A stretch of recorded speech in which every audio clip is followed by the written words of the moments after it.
Moving on, we did manage to block the nomination of David Chipman. Congratulations, folks. Good job. Don't don't let up. Don't get distracted.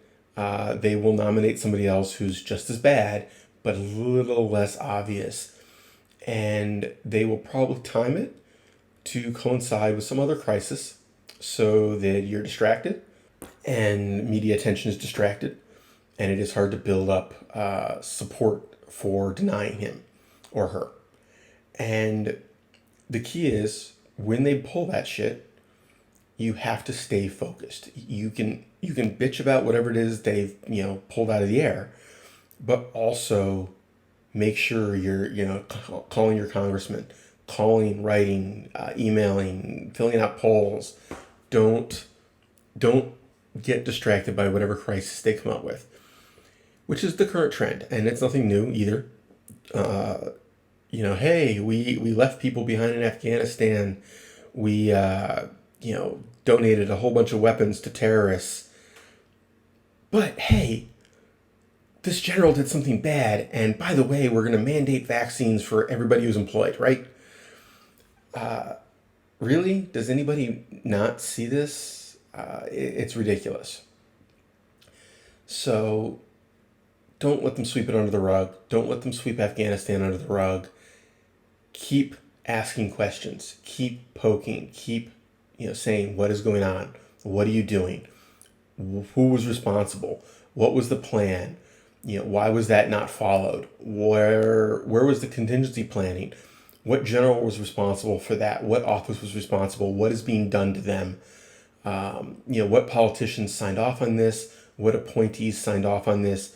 You know, hey, media, when this person's running for re-election, here's the sound clip of them saying, this will never happen, and here's the video of it happening months later, under their watch, on their authority. So don't let them snow it. The media will snow it for their own purposes. The administration will snow it for their purposes. They aren't always the same, but don't let them do it.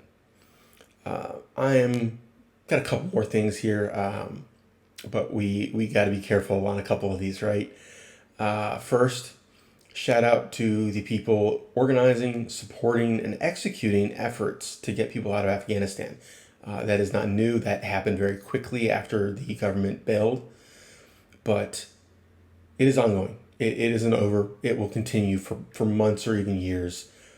Mad props to those people. Major respect. You are heroes. I don't care how you want to define that. You absolutely, forget fictional characters on TV or the movie screen. You guys are actual heroes. And honestly, the part that pisses me off and depresses me and drives me nuts is that your biggest worry is probably your own government coming after you for doing it.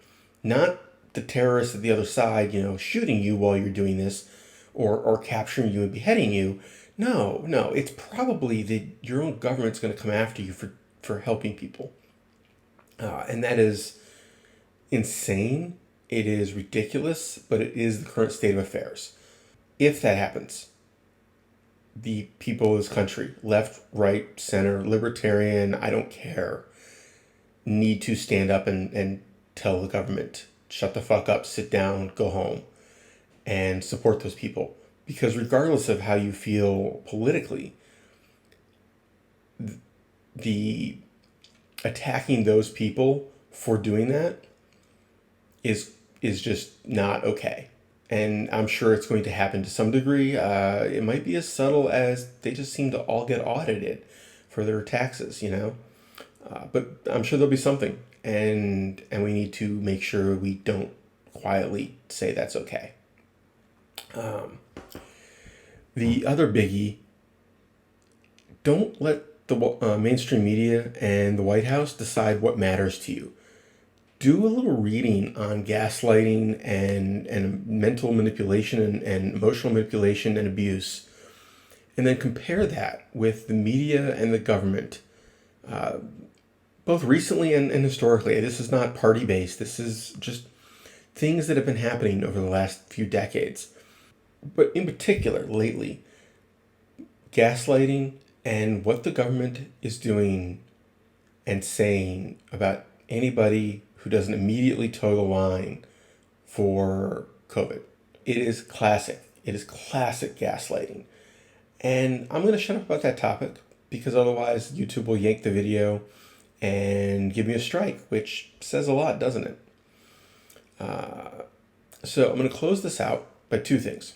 One, shout out to Morgan Zaggers. If you are not watching that young lady, you are missing out.